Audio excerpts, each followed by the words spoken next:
something a little bit different. I'm holding the iPhone in my hand on the on Hampstead Heath, Monday morning, and I was walking and I just had this sort of realization, or maybe it was just an urge to make a video. It's about backgammon, don't worry, or maybe it's not even about backgammon. And it's something that I noticed from having a couple of students now, and something I noticed in myself, and it's a crucial thing, and because it basically comes down to the question of how do we improve at something. So I notice in backgammon that I have this sort of reticence to acknowledge my mistakes, and I notice this in my students. I notice it in other people that when they play a bad match and they play at a higher PR than they think they should, then the instinctive reaction is to make an excuse, as if to say, well, it wasn't really me that was responsible for the mistakes that caused the bad match. It was because I had too much to drink, or I was tired, or I wasn't concentrating. Now, all of those reasons can be true, but I think if you were to assign a percentage, then the greater percentage would be assigned to this sort of confirmation bias, which is that they weren't really responsible for their mistakes, and it's not a true demonstration of their ability. And the other 30% would maybe be assigned to the actual reasons themselves.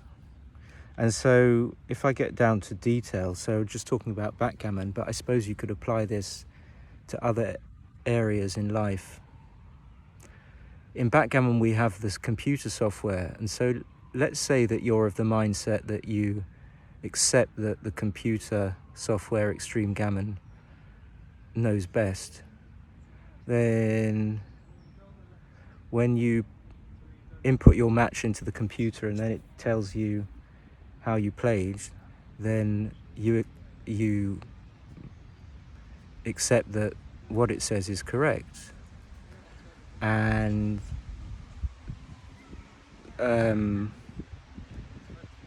then when you then look at its output, and you look at what it says for so some people going past. I'm not going to edit this though. Yeah, when you look at the output and you look at assuming you made some mistakes, you look at the mistakes you made, then you presumably, by the very fact that you acknowledge that the computer knows best, you acknowledge therefore that you made mistakes. But the interesting thing is that even though we can acknowledge that the computer knows best, we don't always then take the logical second step, which is to assume that the fact that we made a mistake means that there is something lacking in us which caused that mistake. So this goes back to what I was saying a few sentences ago, which is that people tend to instinctively look at their mistakes and put them down to things such as fatigue, lack of concentration, not really wanting to play their best, not thinking the match was important, things like that, rather than actually accepting that there is something, and I'm present this. I'm arguing the case for this, but it's not necessarily going to be the case. But the alternative is that they fail to understand what is happening in the position fully. And the key to improving at backgammon in the scenario where we have the computer is not just to accept that the computer knows best, but then to take the second stage and to try and assimilate the fact that you didn't understand the position, which is why you made a mistake. Now, it's very difficult to look at our own mind with our own minds, which is why it's often helpful to have someone there to perhaps reflect back what they believe is happening in your mind. But I found that just using myself, there is an ability to overcome the natural instinct to dismiss the error as something other than lack of understanding. And when I do that, there's a moment of sort of almost moving through something painful, and then once that's been processed, then coming out the other side sort of alleviated a bit. And I think, psychologically speaking, what that pain might be is sort of relinquishing a bit of your ego to accept that you don't know. And then when the pain diminishes and you feel this liberation, it's that you feel that the bit of your ego that was limiting you in the first place, that was making the excuses, you realize that you can do away with that and it doesn't serve you. So coming back to teaching my students, I notice in them that there's certainly bits of them that don't want to, or can't, or whatever word you want to use, don't want to get past that natural obstacle of the ego, which is trying to hold on to this part of their identity which feels that they know.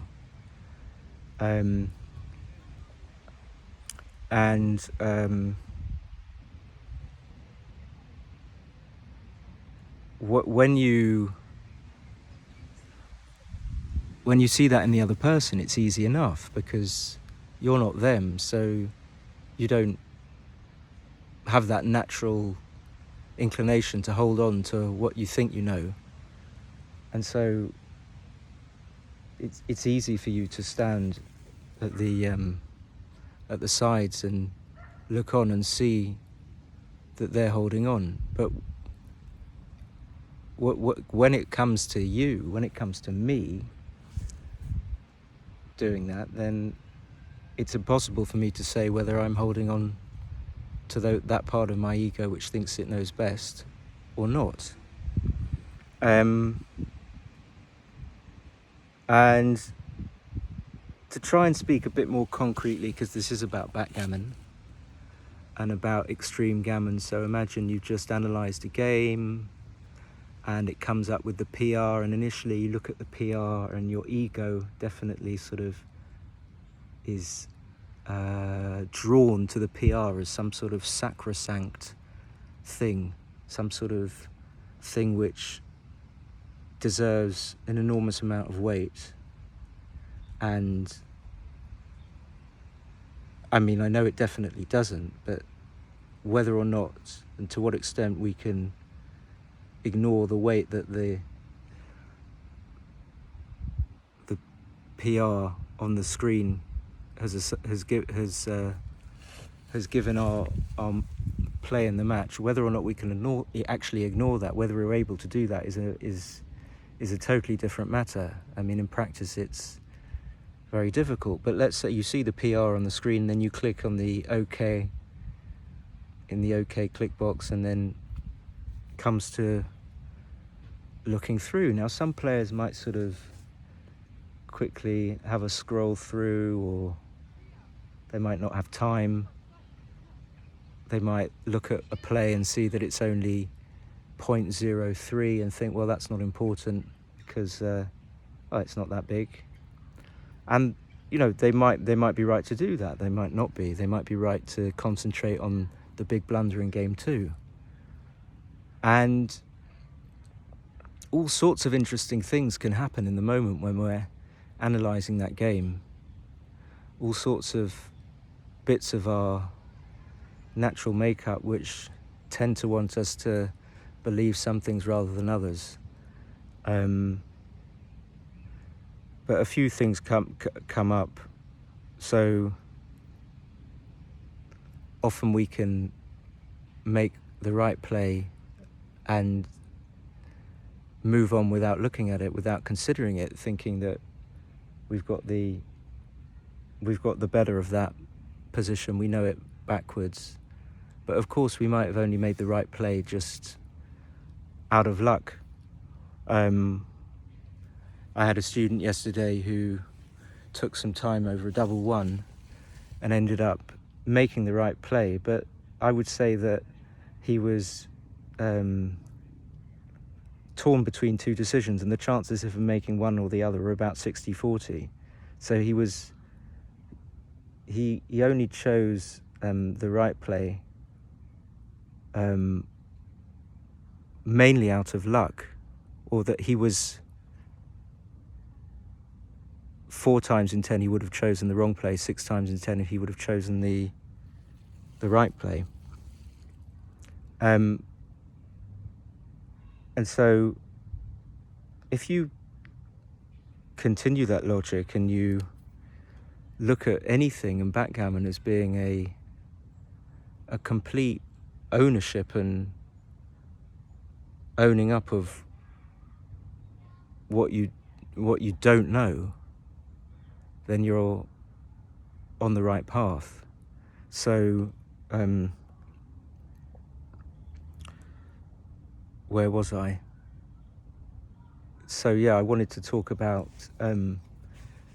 the games. Yeah, so even when you start to make the right play, that's only the very first step in the process, really.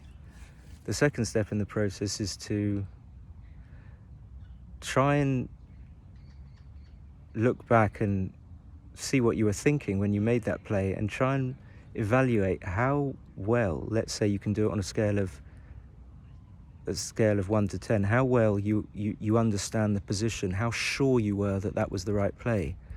Then as a secondary thing, you could try and rank the best 5 plays in that situation. As a tertiary thing, you could try and assign percentages to the plays and percentages to the gammons and backgammons. And that's only the very tip of the iceberg.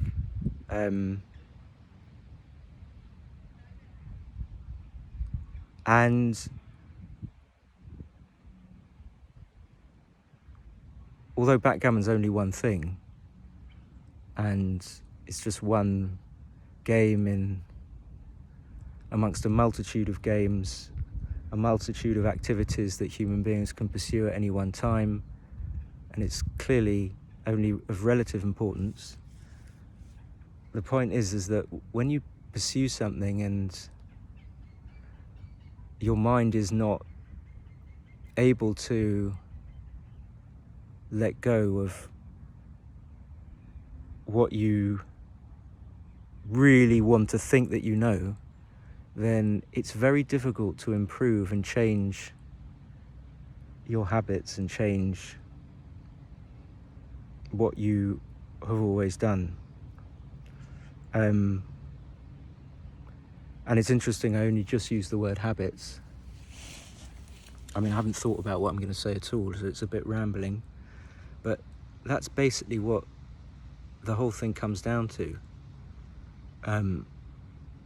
When we get up in the morning, we have just habits in the way we step out of bed, the way we put our feet on the floor, the way we walk into the bathroom. We don't think, it's just a natural and spontaneous thing, which is absolutely fine in itself. But you notice that when it comes to actually realizing that they're habits, let alone changing them, it becomes a little bit difficult, because we don't naturally have energy that comes to us that tries to displace those habits, partly because, or mainly because there's doesn't seem to be any reason for changing the way that we step out of bed in the morning. But it's just to illustrate a point that when you have a craft or something which requires technical ability and or understanding, then the only way to improve and create increased mastery over it is to realize where, to have insight into where you are, something that you are doing or not doing is not allowing you to give your full ability to the craft. And all along in this video I've had in this back of my mind whether there is another good example apart from backgammon where we have a sort of a god there that can tell us yes or no. I mean, in life we don't have a supreme god other than perhaps ourselves that tells us, well, this is the right behavior, this is the wrong behavior.